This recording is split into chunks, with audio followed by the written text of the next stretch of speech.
fundraisers. Please benefit, or please help us with this benefit. Dr. Wilkinson. It is my extreme pleasure to introduce you to our keynote speaker this morning for this track. It's especially wonderful for me to introduce this particular person because he's a mentor. And I would say that the relationship that I have with him is the best definition, the best example of what mentorship really is, because from the early days of being a first-year master's student and working with him, in fact, the first week I entered graduate school having no clue how I was going to pay for it, didn't have a fellowship, and didn't have really any money, and I was already living as a nanny to pay for room and board, and after a week, Dennis gave me a job, and then I had a fellowship, and that experience that I had in the 2 years of my master's program taught me basically everything that I needed to become a scholar and to become a researcher, to be able to write grants and be successful, to be able to mentor students. And he has all of the accolades of, lots of wonderful awards throughout his years. He has mentored hundreds of students. He still makes time for me every single time I call, every single time I email. And I still read all of his work because I learn something new every single time. His scholarship over 3 decades now, and I'd say mine's over 2 decades, so it's kind of scary how age is catching up with us all. It has really paved the way in this field of community crime prevention. And it's not just in the community crime prevention area that Dennis has written extensively. He has been instrumental in evaluating so many programs that we all want to work, but we don't necessarily have the evidence base to suggest that those programs would work. Through his careful evaluation of a variety of programs, he has been able to move the field forward in terms of the key ingredients for successful programs, and in so many different areas: police-community partnerships, drug abuse, drug education, community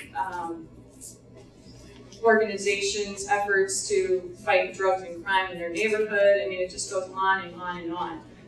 Block watch, effectiveness. I mean, he has written 9 books, written or edited 9 books in his career, and I think it might even be a 10th one coming soon. And hundreds of articles. He has had grant awards to evaluate so many of the national demonstration programs that the federal government has supported.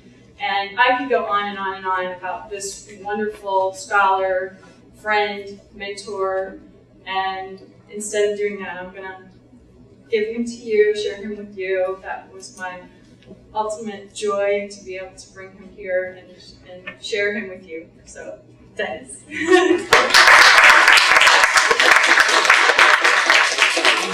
Well, she's way too kind.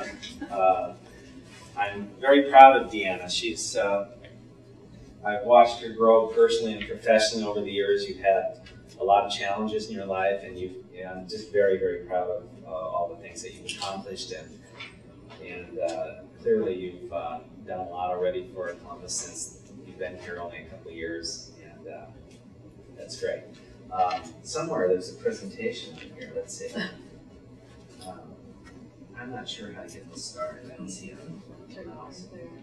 It's one of these. I'm an old-fashioned guy. I need a real mouse, not a... Okay. So then I can probably use this thing. Okay. I'm going to try to move through this kind of quickly. I need to stay over here, right? Because you're taking this or something. Don't run around. Okay. Talking to the mic. Talking to the microphone. Okay, I'll try. Hello. Okay, I was asked to talk about partnerships. You guys are building partnerships here, and we've evaluated a number of them across the country over the last couple decades. Actually, one of them, Deanna, worked with me on in the early 90s. So I want to talk about the theory behind them a little bit, just so you value what you're doing, because there's reasons why partnerships are superior in theory, if not in practice. And then also talk about the issues and challenges in practice, and then some of the lessons we've learned from this. So hopefully you can build and use some of the past knowledge that we've acquired about interagency, multi-organizational partnerships in the public safety arena to skip over a few of the obstacles. Let me just, the context of this, the problems that we have with our current approaches, partnerships are still not the dominant methodology. We rely heavily on the criminal justice system, you all know that. I work with police and prosecutors all the time. A lot of these people put their lives on the line every day. It's a tough job, but the reality is that we have relied too heavily on them, and I think you know that. And we're not going to arrest our way out of this problem.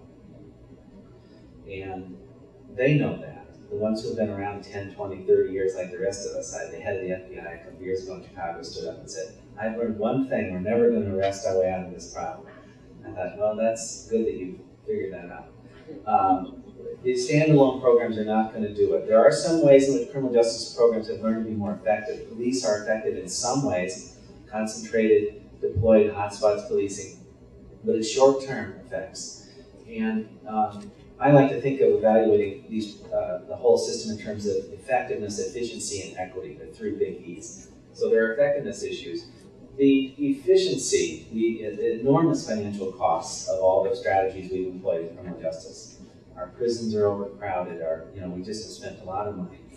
But the real thing that's not talked about nearly enough by researchers or practitioners is the human cost of the criminal justice system.